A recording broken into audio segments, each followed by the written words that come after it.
It is the year 1956. In Sao Paulo, Brazil, in the Basilica of the Carmelites of the Ancient Observance, a young man meets the Third Order of the Blessed Virgin Mary of Mount Carmel. João Claudius, accompanied by some young companions, decides to put into practice the evangelical counsels, thus undertaking a journey of dedication which will be the beginning of one of the lay movements of our century devoted to evangelization. Beginning in 1971, an ancient Benedictine monastery in Sao Paulo would become the first house of community life of the Heralds of the Gospel. Their liturgical life, individual prayer, and the formation of the members is harmonized thanks to the simultaneous union of contemplative and active life.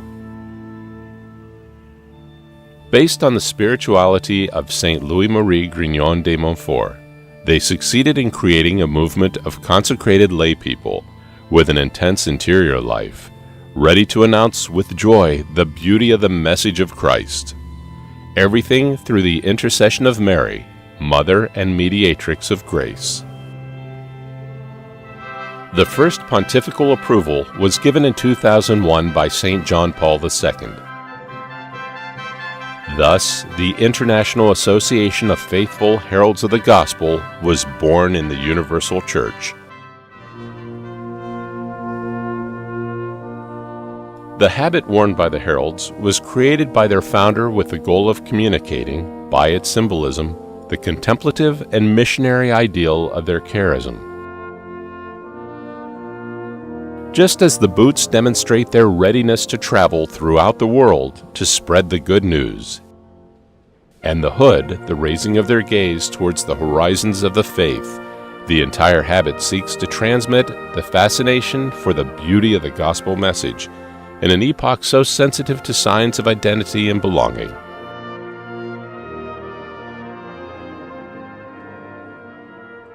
The cross of St. James shows the ideal of sacrifice and the joy of the resurrection. The chain is a symbol of the freedom of the children of God who, like Mary, submit themselves to the divine will in a spirit of slavery of love.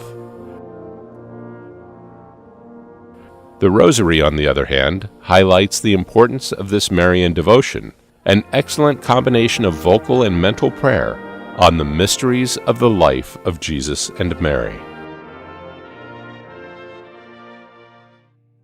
Through Mary, we arrive to Jesus, mediator between God and men. Eucharistic devotion, whether it be in daily participation at the Holy Mass or during adoration, which is perpetual in several herald houses, is the source of spiritual strength for all evangelization. The Eucharist is truly the heart of the heralds of the gospel spiritually. Eucharist, Mary, Papacy.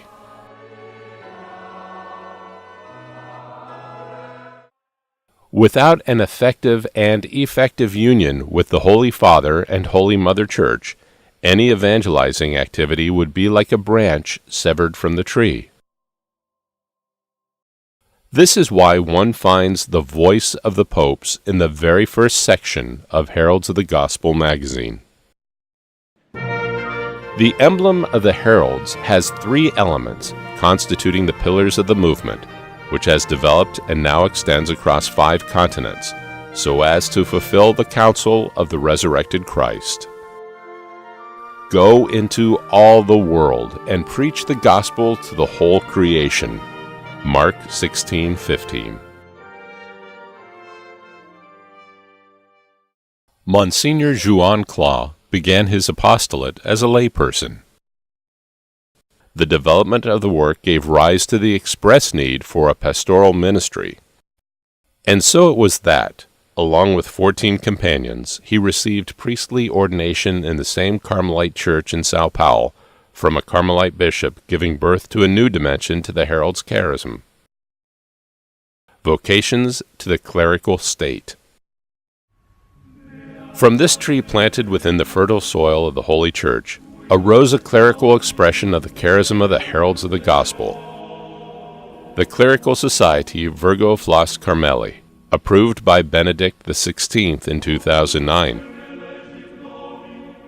The herald priests collaborate with the bishops and the pastors in the distribution of the sacraments and the proclamation of the Word. They are also chaplains for the heralds of the gospel communities. Nevertheless, the fecundity of this charism was yet completely realized, just as Jesus, in his apostolate, was accompanied by Mary and the other women who cooperated in the proclamation of the kingdom. Likewise, in the 21st century, numerous young ladies wished to follow Christ through the charism of the heralds of the gospel. As a consequence, the Society of Apostolic Life Regina Virginum arose, recognized in the Universal Church by Benedict XVI. In 2008, the Holy Father granted to Monsignor Joan Cla the title of Honorary Canon of St. Mary Major, thus underlying his appreciation of the Catholic witness demonstrated by the heralds in 5 continents. What do the heralds do? Seeking to imitate Jesus, who did good everywhere he went, the heralds embark upon the path of the proclamation of the kingdom and speak to people of every age.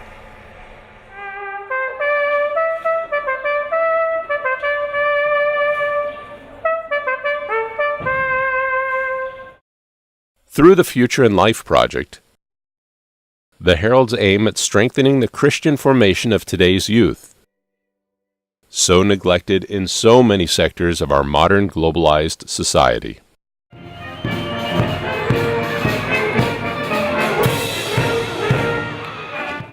For families more interested in a complete education, the Heralds of the Gospel run Catholic schools characterized by an environment supporting the development of the personality and the flourishing of the most varied vocations.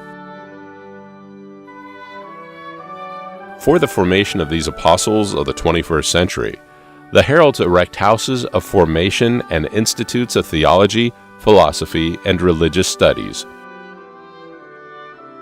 The knowledge of the doctrine of the Church and the magisterium is encouraged, thanks to the formation of evangelizers and ministers capable of laboring in the harvest of the Lord wherever they are sent by their superiors. To this end, the founder of the Heralds has encouraged many members to obtain their degrees in the fields of theology and philosophy, and thus to endow the academic institutes with a teaching body prepared to work in the different institutions. The Cooperators branch of the Heralds was formed for a more effective evangelization of families. They are married or single people who live out the charism of the Heralds in their daily life. Special formation courses are offered to them. Finally, for all the baptized who so desire, the Heralds offer theology courses, preparation courses for the consecration to Mary, and catechism for adults, generally at the request of parishes. Today, a multitude of people desire to receive catechesis, spiritual guidance, support, counsel. But it's important to be present everywhere and in every place. To supply for this need, the Heralds make use of the most modern means of communication. The monthly magazine, Heralds of the Gospel, which has a circulation of more than 1 million copies, is published in 4 languages: Portuguese, Italian, Spanish, and English. Mass mailing is widely used to bring people, often fallen away from church life, messages of peace and catechetical and devotional material. The arrival of this mail often marks the beginning of a journey of conversion to Christ, or a means of providential consolation. Furthermore, the Heralds seek to have a very active presence on the Internet. Heralds TV, the news agency Gaudium Press, and many other Internet sites in different languages contribute to their effort of evangelization in the digital age. One of the most promoted evangelical activities of the Heralds is the Marian mission. The statue of the Immaculate Heart of Mary of Fatima, accompanied by heralds of the Gospel, visits parishes throughout the world, enkindling enthusiasm among the faithful for Mary and her son Jesus. The pilgrim statue of the Blessed Virgin visits homes, hospitals, workplaces, schools, and youth groups.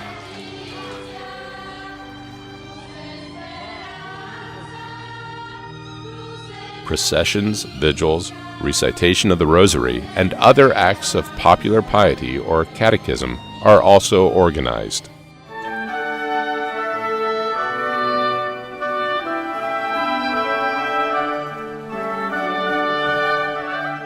Within the scope of the Marian mission, the Apostolate of the Shrine is another initiative of the Heralds of the Gospel, aiming to cooperate with the bishops and priests in a renewal effort through the intercession of the Blessed Virgin Mary. Interest in evangelization thus allows families to further participate in the ecclesial life of their parishes. The Apostolate of the Shrine essentially consists in the formation of groups of 30 families who receive a shrine of the Immaculate Heart of Mary in their home one day of each month. On this day, family members can read a passage of the Gospel together, followed by a few moments of reflection, recite a rosary, and an act of consecration of the family to the heart of Jesus through the intercession of the Immaculate Heart of Mary.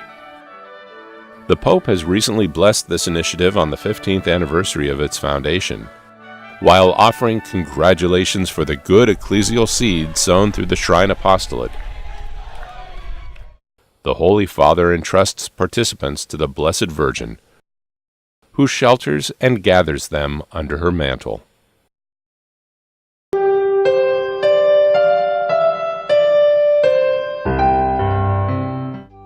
Moved by the material necessities of our needy and marginalized brethren, the Heralds started the Mercy Fund, raising donations for charitable, educational, and social initiatives requiring financial resources,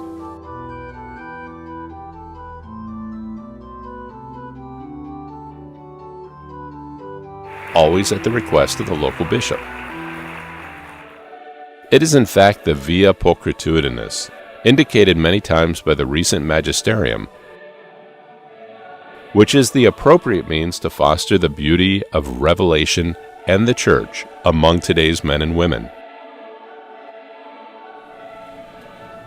The Heralds seek, through the arts, to place at the disposition of all, poor and rich, the irresistible attraction of the truth.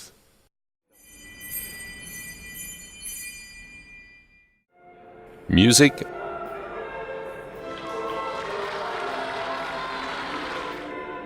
painting, theater,